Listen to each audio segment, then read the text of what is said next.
নমস্কার বন্ধুরা, সবাই কেমন আছো? তো বিয়ের পরে প্রথমে একটা বিয়ে বাড়ির নেমন্তন্ন পড়লো শ্বশুর বাড়িতে। এখানে দেখো শ্বশুর বাড়িতে সবাই সপরিবারে সেই নেমন্তন্ন বাড়িতে ঘুরতে এসেছি। তো ভাবলাম তোমাদের সাথে একটু শেয়ার করি। তো এখানে বিয়ে বাড়িতে স্টলে ছিল কফি, ফুচকা আর পকোড়া। বিয়ে বাড়িতে পৌঁছানোর পর আমরা বরবউর সাথে কিছুক্ষণ ছবি উঠলাম, আর তারপরে গরম গরম পকোড়া আর কফি খেয়ে নিলাম।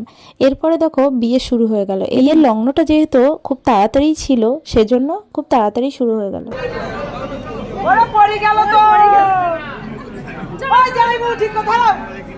একটা শালির তার তিনটে যাইবো ধরতে পারে না।